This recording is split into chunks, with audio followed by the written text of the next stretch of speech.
Arab itu kalau mau bepergian jauh, selalu barangnya dititipkan kepada yang namanya Muhammad. Waktu itu belum jadi nabi.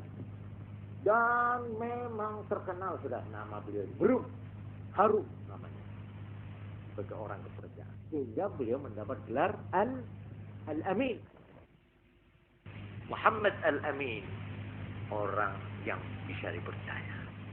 Ini Kanjeng Nabi dari sudut moral, dari sudut akhlak, dari sudut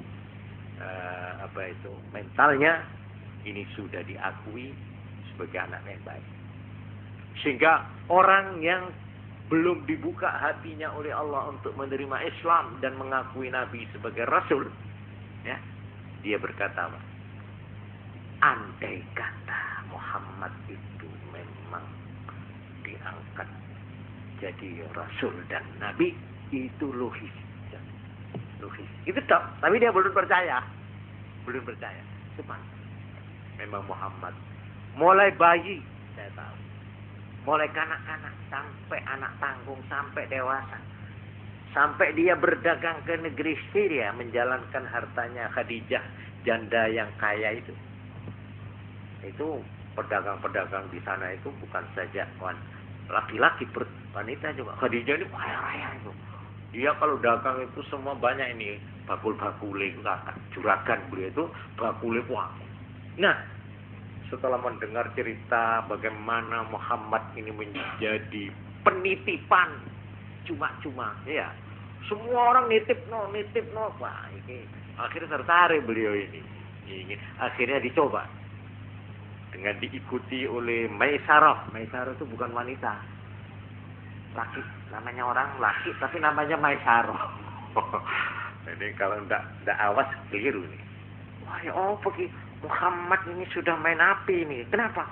Dia umur 25 pergi melakukan perjalanan jarak jauh ke Syria, berdagang, menjalankan dagang bersama Siti Maisarah. Keliru dia, kecelek dia. Dikira Muhammad dan Maisarah itu wanita berduaan. Kok enak men, lah kok nginep di hotel ya apa itu? Lah keliru sampean niku. Maisarah niku jeneng wedok tapi niku wong lanang niku kacunge Khadijah. Kacunge ibu Khadijah, seorang saudagar kaya yang menyertai Kanjeng Nabi dalam perdagangan ke Syria itu. Nah, ini pulang yuk cerita pada Khadijah. Aduh, biung katanya dia. Pun. Boten kamot pikiran kula niki. Apa? Kula niku jan pun ningali hal-hal yang aneh-aneh. Apa antara lain?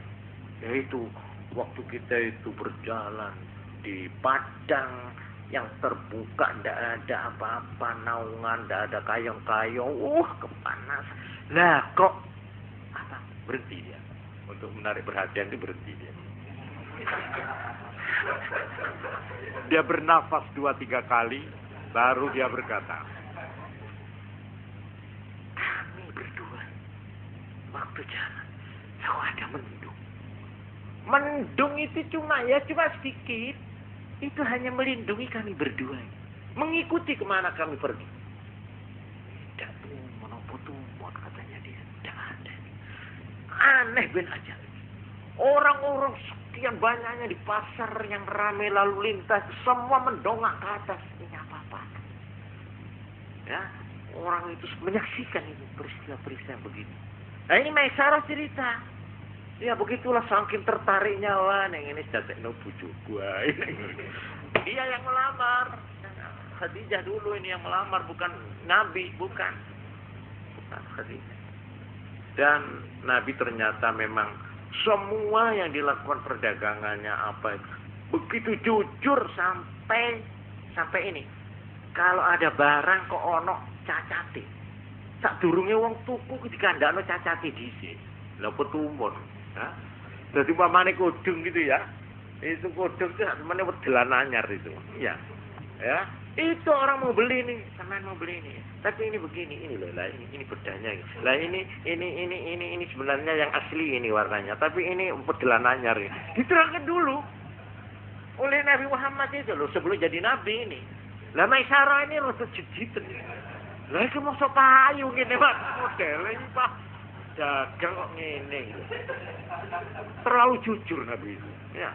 Tapi yang di luar dugaan Maisarah. Justru karena itu lakunya seperti pisang goreng. Sebab orang percaya, tuku nang kono ku mesti persis. Barang rombengan, ndak rombengan, tuh edahan atau asli mesti kena dipercaya itu. Muhammad itu lho, sing di pojokan itu. Jual di barangnya itu lekas habis. Jadi yang disangka akan menjatuhkan dagangan malah justru malah laku karena kejujurannya. Ini diceritakan semua.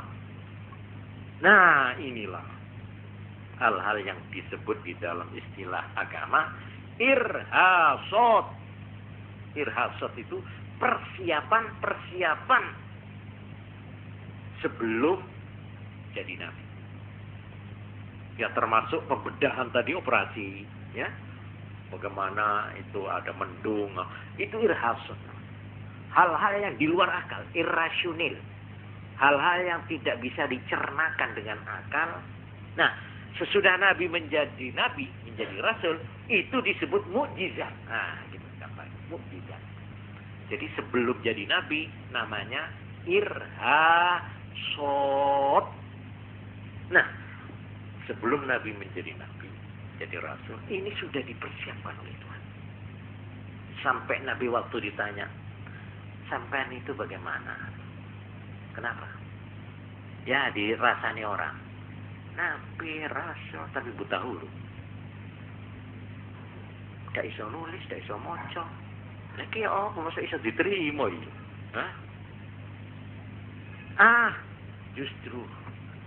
Justru karena dia tidak bisa membaca dan tidak menulis, itu termasuk mukjizat. Loh, kok mukjizat? Iya. Setelah Quran siap, setelah dinilai oleh ahli-ahli kitab lama, oleh orang-orang pastor-pastor, pendeta-pendeta Yahudi dan Kristen yang ada waktu itu, dan juga diperiksa oleh ahli-ahli bahasa Arab, pujangga-pujangga, ini Quran ini bukan main. Mustahil kalau seorang buta huruf seperti Muhammad bisa menulis seperti ini. Tidak bisa. Dia tidak bisa menulis seperti ini. Apalagi ini ceritanya di sini terkandung hal-hal yang terjadi zaman purba, prasejarah. Ada dalam Quran. Ini bagaimana dia tidak pernah menghubungi ahli-ahli kitab. Dia tidak pernah berguru, dia tidak pernah belajar. Dia tidak pernah membaca, sebab dia tidak bisa baca. Gak bisa, buta huruf betul. Nah, disinilah terbalik. Kalau orang menilai buta huruf Nabi itu dengan mata mengejek, justru itu merupakan mukjizat. Itu merupakan kebanggaan dari Nabi. Justru karena beliau itu buta huruf, itu menandakan bahwa dia itu memang betul-betul Nabi, betul-betul Rasul. Kalau bukan Rasul, bukan Nabi, tidak mampu dia berkata begitu yang hebat-hebat, apalagi berupa Al-Quran ini. Jadi kalau disebut Quran ini karangan Muhammad, buah tangan Muhammad, nggak bisa dibenarkan. Bagaimana seorang buta huruf mau menulis? Dari mana dia memperoleh bahan-bahannya?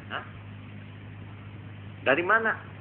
Karena itu waktu ditanya, sampai itu ya apa sih kok model-model? Jawab beliau bagaimana? Addabani Rabbi fa ahsana ta'dibi.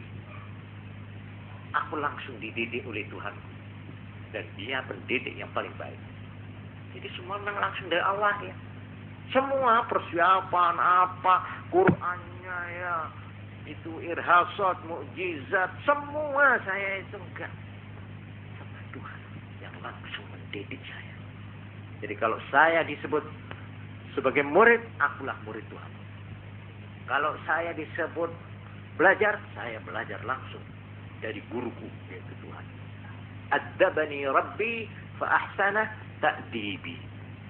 Ya, saya dididik oleh Tuhanku dan dia telah mendidik aku dengan sebaik-baiknya.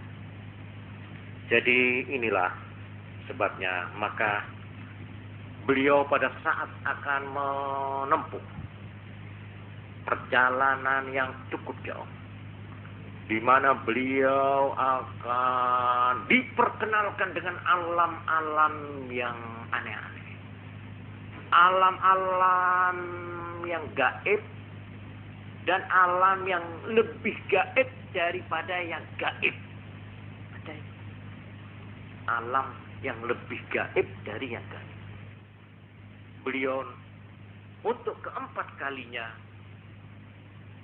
menerima operasi. Jadi operasi tadi 4 kali, ya. Umur 3 tahun masih dalam momongan Halimah As-Sa'diyah. Terus umur berapa? 10 tahun, iya. Terus di saat beliau akan menerima wahyu pertama, akan diangkat jadi rasul, beliau juga mengalami pembedahan. Dan yang keempat, ya ini, mau melakukan Isra Mi'raj. Ini betul-betul satu peristiwa yang luar biasa. Sebab beliau dengan perjalanan Isra Mi'raj ini langsung memasuki alam, yaitu alam gaib.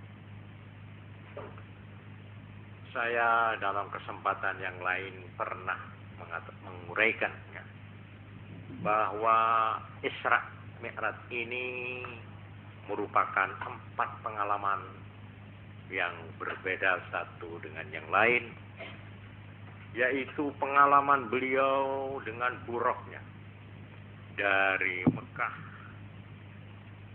ke Palestina, ke Baitul Maqdis, jarak yang beribu-ribu itu kilo, ditempuh dengan kendaraan yang disebut buruk.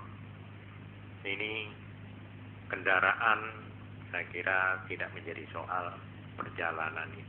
Ini bisa sekarang orang menempuh perjalanan jarak jauh dengan kepandaian teknik, ya, teknologi, bisa dengan cepat. Lalu ini yang pertama. Lalu yang kedua, beliau sesampainya di Palestina, beliau diberi alat untuk naik. Alat ini disebut Mi'raj. Mi'raj itu kalau dimaknai secara lugu, ondo atau tempat naik, alat untuk naik. Itu Mi'raj.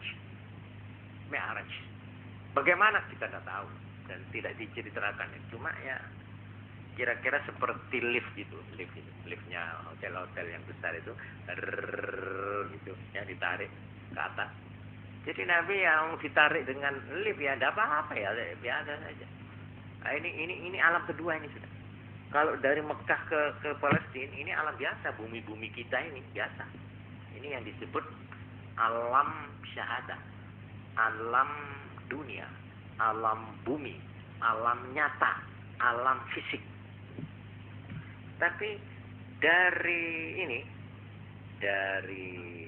Palestina dengan alat untuk naik yang disebut Mi'raj, nah beliau sudah mengalami hal-hal yang luar biasa. Beliau yang disebut katanya langit pertama, 2, 3, ketemu dengan nabi-nabi yang sudah ratusan ribuan tahun itu. Nabi Adam ya jegrek wujudnya. Assalamualaikum. Malah Nabi Ibrahim, Nabi Yusuf, Nabi Isa, Nabi Musa. Bukan main ini. Ini yang sudah terjadi ribuan tahun. Dialami langsung lihat. Ya bicara, ngomong biasa itu. Malah beliau ini diantar terus oleh malaikat Mikael sama malaikat sama Jibril terus sampai ke satu batas. Nah ini mulai naik ini namanya alam gaib. Alam gaib atau disebut alam malakut. Alam malakut. Sampai di satu batas. Batas ini namanya perhentian, berakhirnya semua perjalanan. Muntaha.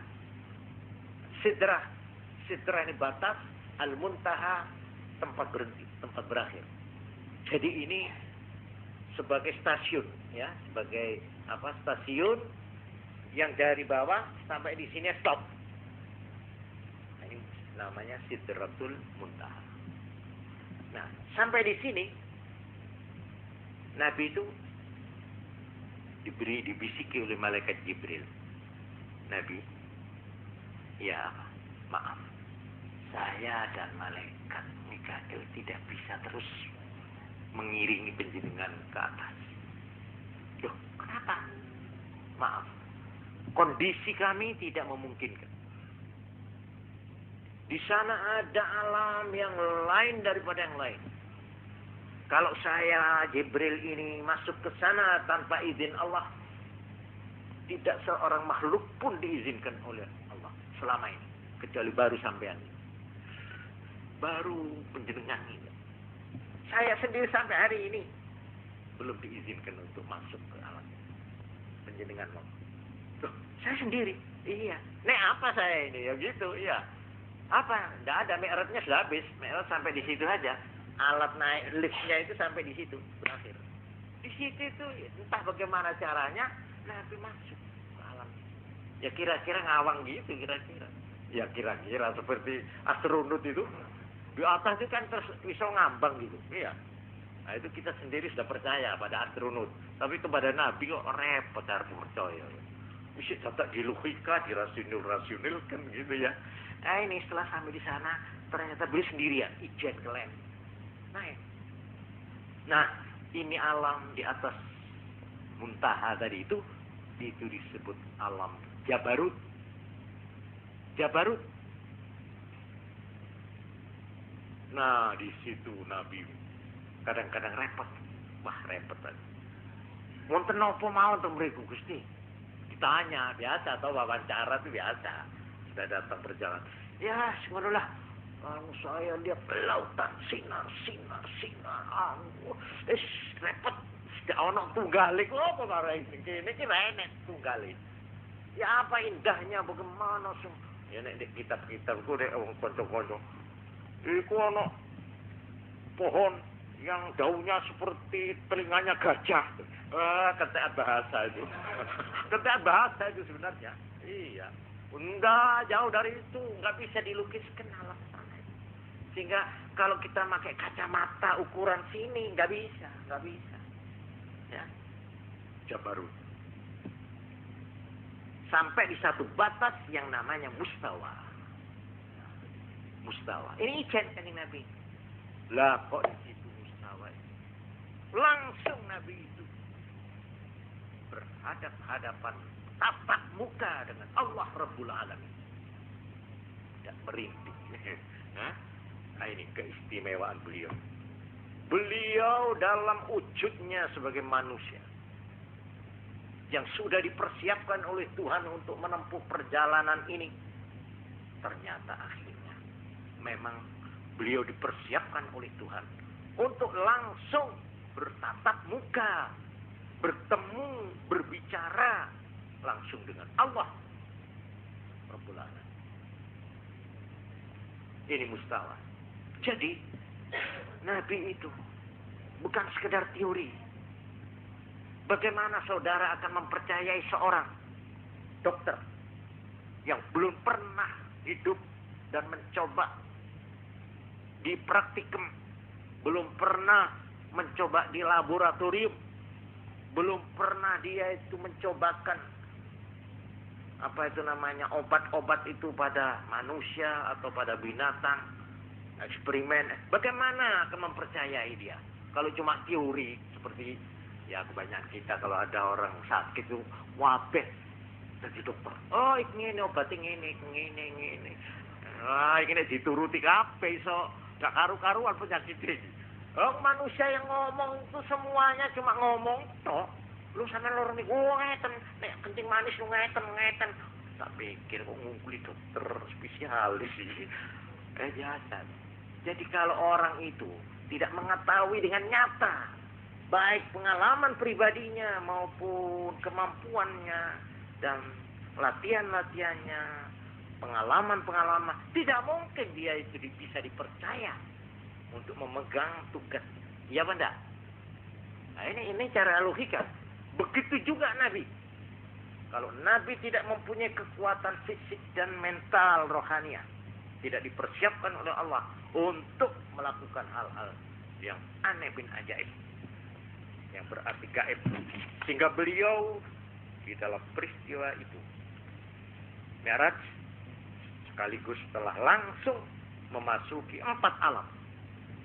Dan ternyata alam ini memang ada 4. Dan masing-masing alam itu mempunyai hukum alam sendiri-sendiri. Gak sama. Jadi kalau ada orang yang mau bersih tegang urat, semua mau diukur dengan hukum alam di sini, hukum alam bumi. Iya, hukum di sini yang pakai sebab, akibat, ini alat positif, ini negatif, ini begini, ini. Ya semua kimia-kimia itu. Terus dengan, wah payah. Ini saya ingat ceritanya ikan yang ada di akuarium. Ikan yang di akuarium itu memang dia tidak sempat untuk melihat alam yang lain. Alamnya dia cuma di dalam air tok. Kalau kita bisa wawancara sama ikan ini, ikan, dunia itu apa? Dunia itu air. Kalau kita tanya apa pengalaman yang indah-indah, ya rumput, tuket, apa? Ya cuma cerita di situ tok. Dia kita beritahu, oh goblok kamu. Loh kenapa goblok? Saya paling pinter. Loh, ada lagi makhluk yang lebih hebat. Apa? Sapi. Apa sapi? Nggak ada. Dan dia memang nggak pernah lihat itu. Bagaimana dia akan melihat sapi? Ada alam lain itu. Dia kalau diintah mati, lah repot. Diintah teko banyu ini, iku sapi iku. Macam kita ini yang mau kuminter dengan ilmu teknik dan ilmu akal rasio segala macam. Tidak percaya alam-alam apa, tidak ada. Jin, tidak ada. Mereka, itu nonsense. Sama jempol. Surga, surga yang sini, Hollywood ini surga. Kok mau cari-cari yang bukan-bukan, katanya dia itu begitu.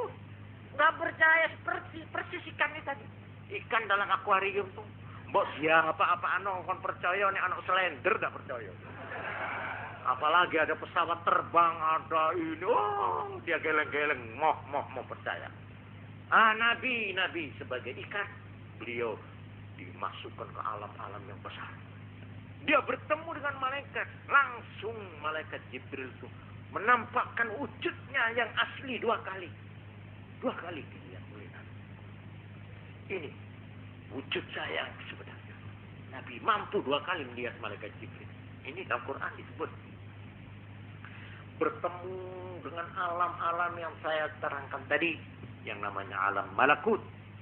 Pertama alam syahadah, alam nyata, alam bumi, terus alam malakut.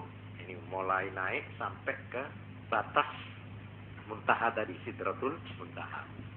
Terus lebih dari itu namanya alam jabarut, di mana malaikat Jibril sendiri dan semua makhluk tidak diizinkan masuk ke alam. Ini namanya alam jabarut. Kemudian sesudah itu mustawa, itu juga merupakan alam yang namanya alamul izzah. Alamul izzah. Alamul izzah ini alam yang tidak bisa dilukiskan dengan kata-kata, tidak bisa dinyatakan dengan tulisan, tidak bisa diuraikan dengan gambaran-gambaran. Tidak bisa.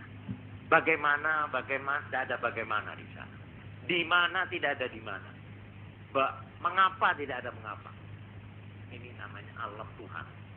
Alam Tuhan itu tidak ada kaifa, bagaimana, di mana, mengapa, nggak ada.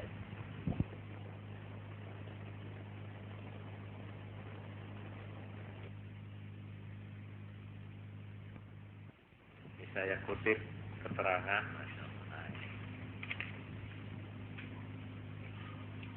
dalam Quran, yaitu surat Al-A'raf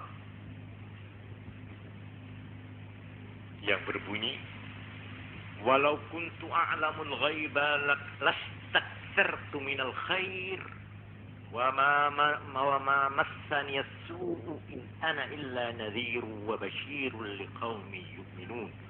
Surat Al-A'raf ayat 188. Terus yang kedua, dalam surat Al-Kahfi, surat Kahfi, ayat terakhir, ayat di belakang, yang berbunyi, Qul innama ana basyarum مثلكم يوحى إلي أنما إلهكم إله واحد فمن كان يرجو لقاء ربه فليعمل عملا صالحا ولا يشرك بعبادة ربه أحدا. Orang mempelajari kepribadian Nabi memang tidak gampang. Untuk itu diperlukan bahan-bahan yang otentik, yang bisa dipertanggungjawabkan. Dan tidak ada yang paling representatif, paling bisa dipertanggungjawabkan untuk menerangkan Nabi melebihi Al-Quran. Karena itu tentang siapa Nabi, bagaimana peranan Nabi, itu semuanya tercantum dalam Al-Quran. Juga di dalam hadis-hadis sebagai bahan pembantu. Contohnya ini ya, sebagai contoh ya, bagaimana lengkapnya kalau kita ingin mengenal siapa Nabi Muhammad itu. Beliau diabadikan di dalam Al-Quran. Apa saja yang menyangkut kehidupan beliau, apa saja yang menyangkut kepribadian beliau, ini semuanya dijelaskan dalam Al-Quran. Sebagai contoh, kelahiran beliau tersebut dalam surat Al-Fil. Peristiwa pembedahan tersebut di dalam surat Al-Nashrah.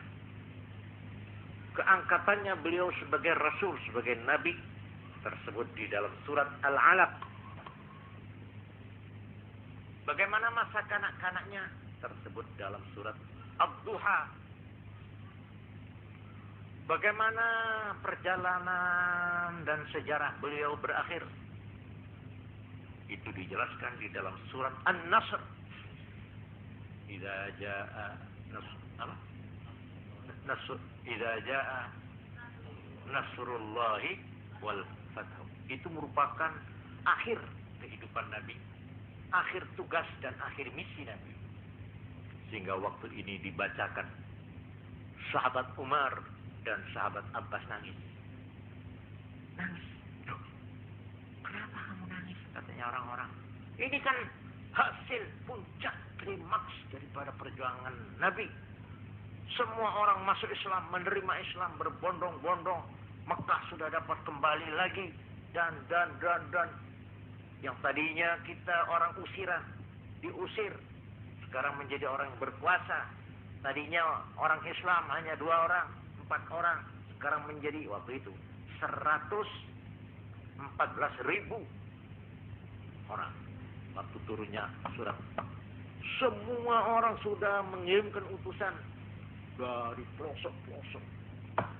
Turunlah ayat. Kenapa kok malah justru nangis? Saya menangis. Kenapa? Karena ini artinya sudah merupakan tanda bahwa Nabi sebentar lagi akan meninggalkan kita. Kaget orang-orang. Kenapa? Iya. Sesuatu itu kalau sudah sempurna, kalau orang itu sudah naik ke puncak gunung, sampai di puncak, dia artinya akan turun. Kalau tugas Nabi sudah selesai, semua sudah selesai, itu artinya sudah habis tugas Nabi. Jadi, terdengar Nabi. Maaf ini teman-teman banyak ngomong singkat enggak ilo. Enggak ilo ya. Oh, idza jaa nasrullah ini dibacakan itu di muka jamaah haji yang kumpul waktu itu, ya, di Arafah. Ya kok mereka itu nangis, katanya Nabi mau meninggal sebentar lagi. Iya. Sudah ya. Betul, sudah itu 81 hari meninggal. Kenapa? Iya, saya sudah diberitahu oleh Tuhan bahwa saya tidak akan lama lagi. Saya sudah tugas sudah selesai dan sebagainya.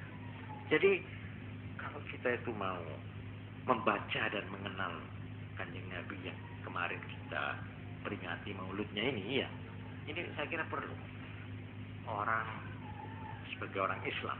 Kalau kita tidak mengenal Muhammad sebagai Nabi, saya menyebut jauh Muhammad sebagai Rasul, Muhammad sebagai manusia, Muhammad sebagai anak-anak, Muhammad sebagai pemuda, kalau kita nggak kenal.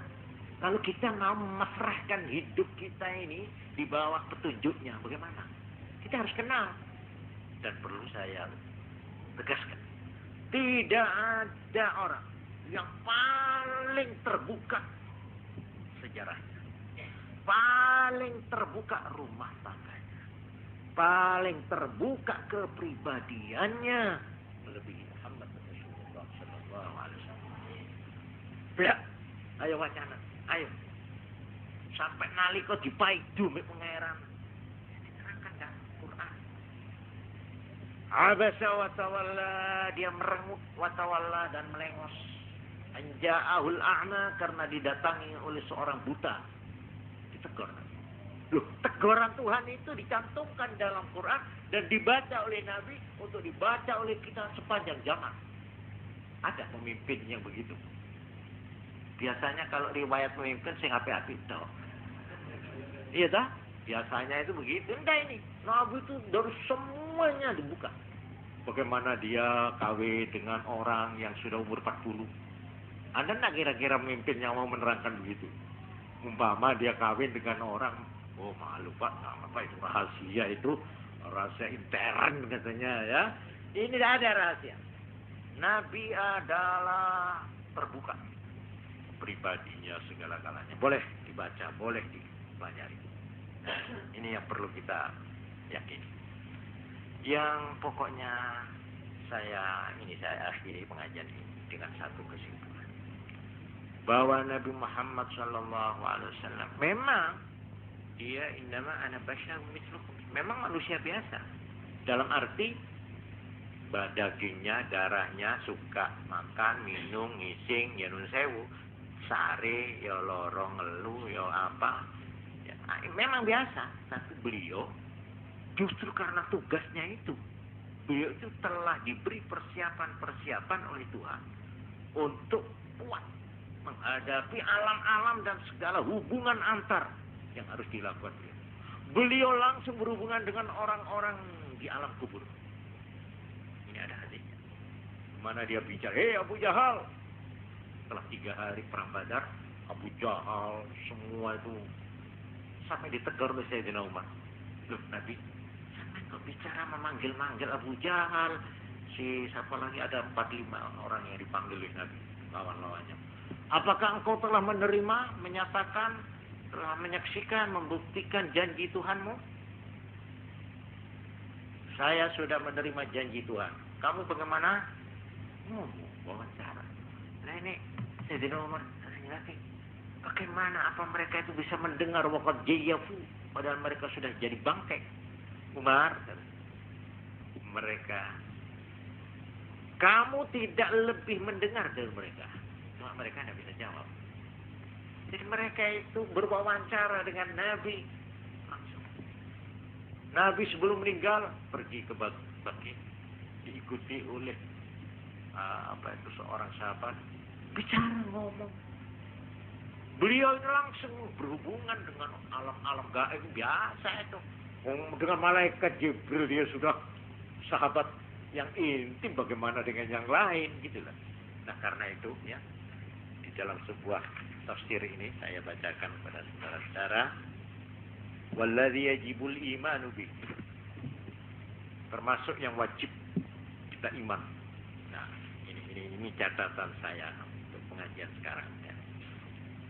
Yang wajib iman, anna Rasulullah sallallahu alaihi wasallam, bahwa Nabi lam yantaqil minad dunya, tidak berpindah dari dunia ini, tidak meninggal, hatta a'lamahu Allah bi jami'il maghibat, sampai Allah telah memberitahu beliau dengan segala macam yang namanya gaib-gaib. Gaib-gaib allati tahsulu fid dunya, yang terjadi di dunia kita ini, wal akhirah, dan juga di sana. Semua diungkap bahwa ya'lamuha kama hiya aina yaqin. Maka Nabi bisa mengetahui keadaan itu seperti apa adanya, apa wujudnya yang sebenarnya. Lima warada, karena ada sabda Nabi mengatakan rufi'at liat dunya. Dunia alam semesta ini telah diangkat di hadapanku. Pertunjukkan di mukaku. Fa'ana anzuru fiha, maka aku bisa melihat isinya alam semesta. Alam semesta, bukan alam bumi. Alam semesta diperlihatkan. Saya bisa melihat fiha, di dalam alam semesta ini, kama anzuru ila kaffi hadhihi, seperti saya melihat telapak tangan. Jadi Nabi itu sebelum meninggal dunia, beliau ini sudah diperlengkapi dengan pengetahuan-pengetahuan. Sehingga seluruh isi jagat raya ini, baik alam malakut, alam syahadah, alam nyata, alam fisik, alam malakut, alam gaib, alam jabarut, alamul azzah, dan segala alam-alam ini sudah diperlihatkan pada Nabi, katanya. Sampai saya itu melihatnya itu seperti melihat telapak saya ini. Ya gini. Ya, malaikat Jibril, swarga. Malah Nabi pernah masuk surga, melihat sendiri, menyaksikan. Ya kalau tidak begitu, bagaimana dia akan menjadi juru dakwah? Bagaimana dia akan jadi dokter kalau dia sendiri tidak pernah nyekel borok iwok? Ono dokter tidak pernah nyekel borok jijik. Tidak bisa jadi dokter. Harus mentolo, delok getih sing kececeran, delok utak sing kececeran, demuk-demuk, ndak gila. Nek ana wong gila aja dadi dokter. Oh, gila ndak bisa, harus mengalami. Nah, ini Nabi diperlengkapi dengan ilmu-ilmu itu. Sehingga beliau ini dikatakan di sini wa ghairu dzalika mimma tawatarat bil akhbar, banyak hal-hal yang diceritakan. Jadi berita hadis dan sebagainya. Kalau di dalam Quran kita melihat Nabi digambarkan orang biasa, memang orang biasa. Biasa dalam arti fisik, ya, fisik. Tapi rohani bukan main. Tidak bisa disamakan dengan orang lain. Umpamanya dia tidur. Tidurnya Nabi itu hanya tidur fisik, mata. Tapi hatinya tidak pernah tidur. Jadi beliau kesadaran itu tidak pernah hilang. Jadi apa itu alam tidak sadarnya itu tidak ada. Kan ada yang namanya alam tidak sadar, ya, onderbewusstsein. Itu buat Nabi tidak berlaku itu. Nabi dalam tidur bisa terima wahyu. Seperti Nabi Ibrahim yang mimpi disuruh nyembelih anaknya, itu terjadi dalam mimpi itu. Itu wahyu lewat mimpi, lewat tidur. Jadi kata-kata tidur tidak. Jadi kalau ada hadis Nabi semaput, itu bukan semaput dalam arti tidak sadar, ya. Itu hanya fisik saja. Jadi kalau disebut innama ana basyarum mithlukum, saya ini manusia biasa seperti kamu. Walau kuntu alamul ghaiba, andai kata saya mengetahui barang gaib, lastaksartu minal khair. Ini kalau melihat kata-katanya seolah-olah Nabi itu nggak ngerti apa-apa mengenai ilmu gaib. Nggak masuk akal, dok. Bagaimana seorang Nabi mau cerita tentang surga, malaikat, tentang alam yang serba aneh-aneh, kalau dia sendiri tidak punya pengetahuan apa-apa, cuma teori, ngomong. Lah kan jari siapa? Ya jari uang, jari malaikat. Lah kan jari dari boten. Apa tuh? Propagandis pasaran. Iya, ini propagandis pasaran kalau gitu. Jadi Nabi itu, Rasul kita ini, bukan main. Fisiknya biasa. Fisiknya inilah yang dikatakan hamba. Abduhu. Asyhadu anna Muhammadan abduhu. Hamba. Hamba. Hamba dia. Dia kawin. Dia tidur, dia ngantuk. Ya biasa, makan, minum. Hamba. Tapi abduhu wa rasuluh. Nah, rasulnya ini yang istimewa. Annama yuha ilayya. Ya. Qul innama ana basyarum mislukum yuha ilayya. Nah, yuha ilayya yang ini yang tidak boleh. Kalau kita di dalam biasanya mulutan, saudara-saudara ikutilah jejak Rasul. Laqad kana lakum, dalilnya kan gitu biasanya. Laqad kana lakum fi Rasulillahi uswatun hasanah. Banyak. Di dalam sejarah Nabi ini banyak contoh teladan, contoh lagi.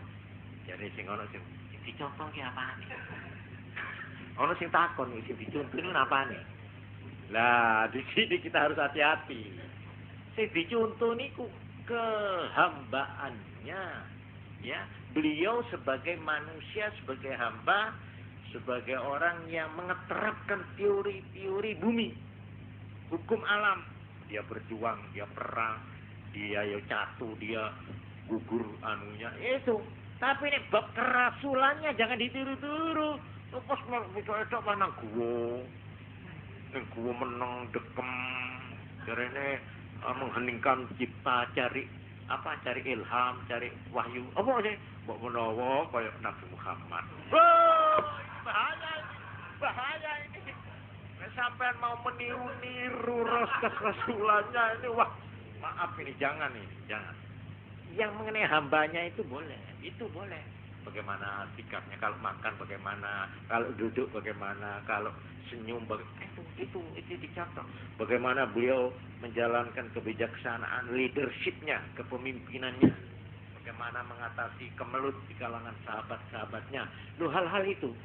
Tapi kalau mengenai hal-hal yang aneh-aneh, jangan coba-coba. Tidak sanggup sampean. Sampean akan berhubungan langsung dengan Tuhan, dengan malaikat. Nanti dulu. Ada orang ini, saya sudah dapat wahyu. Apa? Ini hak, saya bukan ngarang. Saya punya murid, malah mahasiswa. Bagaimana ngelakoni apa saya tidak tahu. Pokoknya terus datang pada saya, Assalamualaikum warahmatullahi wabarakatuh. Serius, dia aja. Saya ingin berbisik-bisik sama ustaz, sama guru, sama kiai. Oh iya Pak. Saya ajak di lori langgar itu di kamar. Berduaan itu betul. Berbisik-bisik. Kiai, saya baru menerima wahyu. Wahyu dari mana? Saya rada tidak percaya. Tuhan Allah memanggil saya. Tuhan bicara pada saya. Begini. Sambil meripatnya itu rada tidak genap. Oh iya, saya rada wedi. Ini modelnya ini kok rada nyeleneh. Padahal murid saya ini betul. Dia kok serius dong. Saya ini didatangi oleh Tuhan. Untuk diajak bicara. Saya. Coba tolong ini Pak Kiai. Cuma sampean yang bisa nolong. Saya memang disuruh oleh Tuhan suruh kepada Kiai. Saya suruh tanya sama Kiai, suruh minta. Wah, kok jadi sasaran saya ini. Iya, saya banyak yang tidak patutlah saya omongkan di sini. Ya. Banyak. Masya Allah. Saya sudah tidak ragu ini. Jin. Yang rusak dia itu jin. Yang mengaku Tuhan. Setan itu. Orang yang tidak punya pedoman. Orang yang tidak mempunyai pegangan. Mudah tergelincir di sini. Sebab gaib itu banyak. Allah gaib. Malaikat gaib. Setan gaib. Iblis gaib. Jin gaib. Bagaimana kita akan bedakan? Kalau kita tidak punya pegangan. Nah, oleh sebab itu tidak ada pegangan kecuali Quran dan hadis. Kalau yang memberitakan itu bukan Allah sendiri lewat Quran atau Nabi sendiri lewat hadis, kita jangan berani-berani main api. Di sini banyak orang tergelincir. Orang yang tadinya iman, orang yang tadinya Islam, orang yang tadinya ibadahnya tekun, karena main-main perkara yang begini-begini ini, iya, dia tergelincir. Akhirnya tidak melakoni, tidak salat, tidak apa dia. Saya sudah dibebaskan. Loh, yang membebaskan saya? Wah, pokoknya sing tidak kamot-kamot ini. Ngomong sing tidak kamot. Saya sudah ketemu si A, si B. Loh, ketemu siapa? Itu bapak sampean itu di sini. Saya tidak tahu. Saya ketemu begini. Saya ketemu, wah, ini repot saya. Saya sendiri tidak bisa buktikan bagaimana saya mau mau membuktikan. Tapi saya jadi saya menengahi soalnya percaya pun tidak tahu. Nah, saya pikir saya apa? Saya lihat pedoman saya dapat pedoman apa? Quran hadis. Kalau cocok dengan bunyinya Quran hadis, oke. Kalau tidak ya maaf saja. Sebab orang yang gaib itu banyak yang ngerti gaib. Memang saya akui kekuatan rohani manusia ini merupakan perbendaharaan yang hebat. Kalau orang berlapar-lapar, orang mengurangi hawa nafsunya, orang banyak bersamedi, mengadakan apa namanya? Mengadakan pengheningan cipta dan bisa dia mempunyai kekuatan gaib, bisa. Siapa saja boleh. Bisa. Nanti dia akan melihat dan merasakan kekuatan yang luar biasa. Super dari kekuatan gaib. Dia sampai bisa ada tamu masuk jauh, dia tahu aku bakal oleh daya teko Surabaya. Tidak usah dia wali, tidak usah dia nabi, tidak usah dia Islam, orang kafir pun bisa.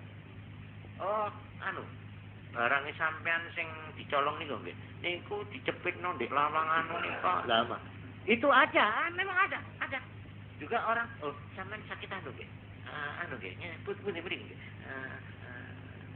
Parah. Ada. Tidak usah wali, tidak usah nabi, tidak usah Islam. Tidak usah. Loh, kok begitu bagaimana? Iya, memang itu kekuatan roh itu.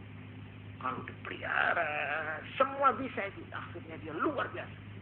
Ini banyak orang India, banyak orang yoga. Mereka itu bisa melakukan hal-hal yang aneh-aneh, yang luar biasa. Ya, ini untuk membedakan ini, kita harus hati-hati. Dan maaf ini, kalau ada di antara kita yang pernah mengalami begitu, hati-hati. Ojo mutusin, ya. Iya, akhirnya seperti murid saya itu, katanya ketemu Tuhan, dicak omong Tuhan. Wah, repot ini saya. Anak ini, aduh. Memang saya akui. Tapi di antara orang yang ngerti hal-hal yang serba gaib, ya, memang gaib dia tahu karena dilatih, ya. Seperti juga ilmu teknik mendatangkan roh. Itu di Inggris banyak sekarang. Orang bisa mendatangkan rohnya orang yang sudah mati ratusan tahun. Neneknya, kakeknya itu didatangkan. Banyak ini difilmkan itu, iya kan? Mendatangkan orang yang sudah mati. Ngomong itu. Orangnya seperti orang kesurupan gitu. Tidak sadar. Itu ilmu-ilmu begitu. Di Eropa sudah banyak. Di Inggris yang paling ini menjadi pusat. Malah di sana ada lembaga riset khusus mempelajari ini secara ilmiah. Ya, entah bagaimana itu hasilnya. Cuma di antara yang gaib, yang tahu gaib, nah ini yang lebih banyak. Yang gaib. Nah, ini yang saya minta perhatian. Ya. Betul ini, saya bukan guyon ini, ya. Sekalipun sampean ketawa, kalau ada wali, ya. Waliullah, kekasih Tuhan. Maka masih lebih banyak yang 5 wali. Yang etok-etok tadi wali. Tidak usah wali. Zaman Nabi kita 4 orang yang mengaku Nabi. Coba. Yang paling tanggung Nabi Muhammad itu ditandingi oleh 4 Nabi palsu. Coba. Dia mengerti hal-hal yang gaib, yang aneh-aneh. Ada ini namanya, yang satu itu karena dia nebak bener terus ngaku Nabi. Ada nebak apa gitu, ada peristiwa gini, Tolhah atau Tulaikha atau apa itu. Dia terus mengaku jadi Nabi. Ada lagi yang dibalik oleh Tuhan, itu idunya itu mati. Kalau itu terus harum, terus bisa diminum. Akhirnya bareng itu nih, siji pamer itu nih sumur, akhirnya bagi. Dibalik kalau pangeran. Wasin, tidak ranu. Memang dia memang diajar oleh Tuhan. Memang asalnya harum, aneh deh. Malah saudara-saudara, besok menurut cerita hadis, kita akan menangi orang yang namanya Dajjal. Jadi tidak bisa diragukan. Dajjal itu digambarkan oleh hadis seorang yang mampu menyunglap tanah gersang menjadi subur. Seketika. Itu kerikil-kerikil dikumpulkan, dia duting menjadi emas, berlian, inten apa langsung. Orang yang sakit disembuhkan, orang yang sudah mati dihidupkan. Dajjal cuma dengan satu permintaan. Kamu ikut saya. Kamu mau kaya sekaya-kayanya ini. Kerikil kayak berlian. Sopo sih tidak kepincut. Rumahnya rumah gedek akhirnya menjadi gedung seperti disunglah itu kepada Dajjal besok. akhir zaman. Kalau sudah mau kiamat itu mesti ketemu. Saya sampean ketemu. Wah, masa ya tunggu saja tanggal mainnya.